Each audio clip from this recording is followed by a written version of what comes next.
Many want to change the world, but don't know where to begin. Little do we realize the first place you can start is within yourself.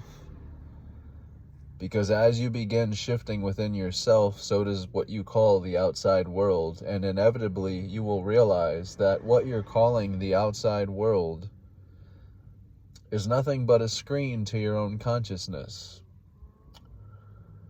The deeper down this rabbit hole you go, the deeper into your mind consciousness you go, the more you realize that everything is just a mental projection of the mind.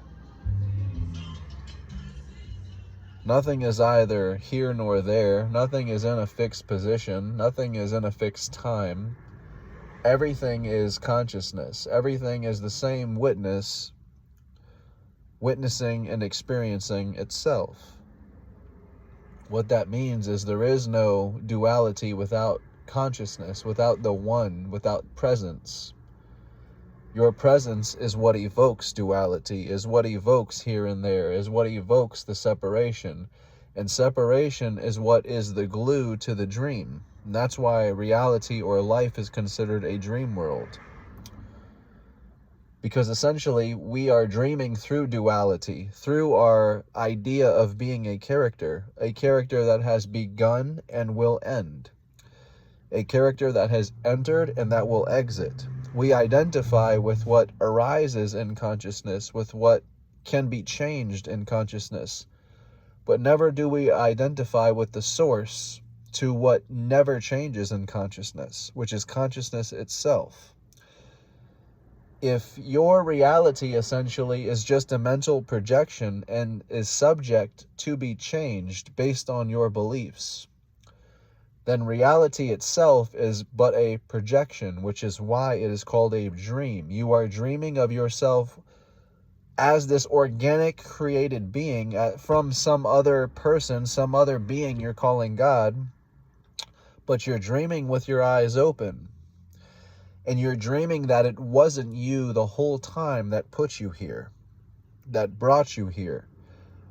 But when you know, and you understand that nothing has brought you here, nothing has begun, and nothing has entered.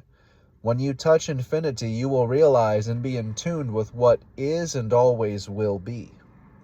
And when you are in tune with what always is and will be, you are in tune with infinity, which means there is no boundary, there is no separation, there is nothing to identify with between entrance and exit. There is no boundary to hold on to attach yourself to, which is why chaos is your true nature. Chaos is your truest nature because, again, there's nothing to attach to identify with, to mentally memorize within yourself. And that's just it, because you are something so much more than what you can acknowledge and what you can consciously comprehend at one time. You as this existence are single-handedly every place, every person, and every time. You as this being are what you're calling God, are the fixed point in space. You are the infinite point.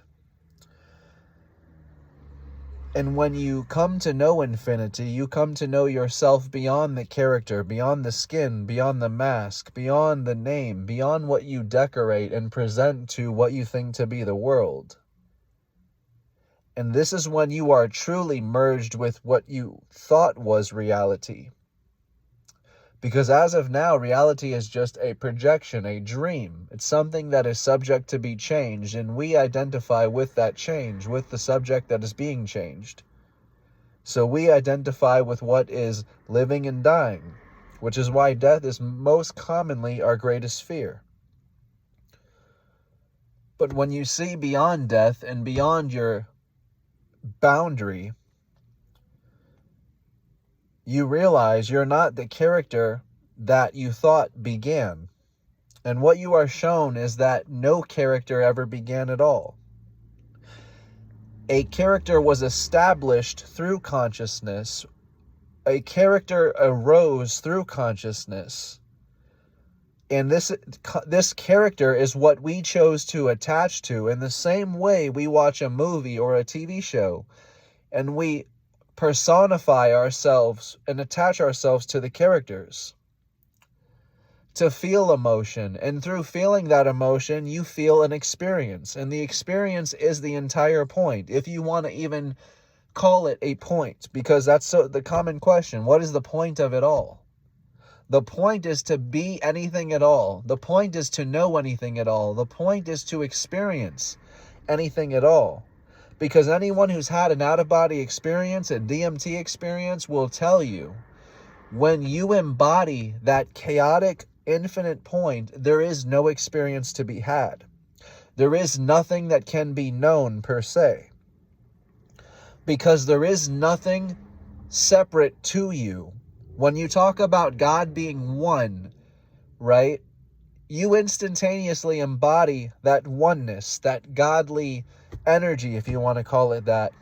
And suddenly you don't know what to do with yourself, because you were once dreaming of yourself as a mortal character that could live and die. And in the next moment, you're realizing that you are this infinite being that created it all. And I shouldn't even say the word created, because it implies a beginning. There is no creation. There is no creation because there is no starting point. Nothing is beginning. Nothing is being created. And that's why nothing new is beginning. That's why time is an illusion. And that's why nothing can come before or after anything at all. Because we as this I do not exist in a sequence of orders.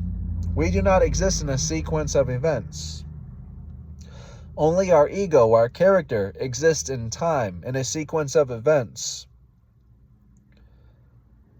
But again, when you touch the infinite point, you touch every person, every place, and everything in that single moment.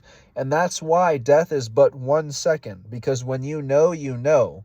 In that 1 second, you embody every person, place, or thing. And everything you've ever been seeking becomes clear. Every question you've ever had becomes clear. Because what you have done is turn the questioner,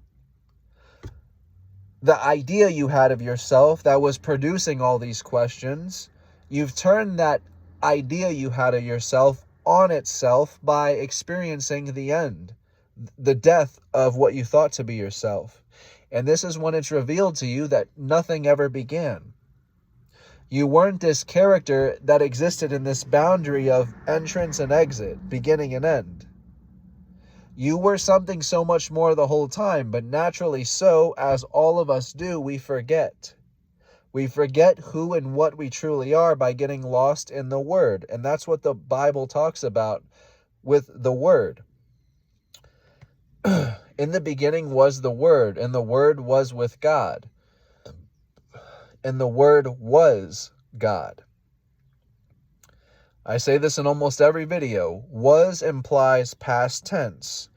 You were God, you were complete, you were whole, you were one. Until you spoke that first word, you just started creating the universe and everything in it.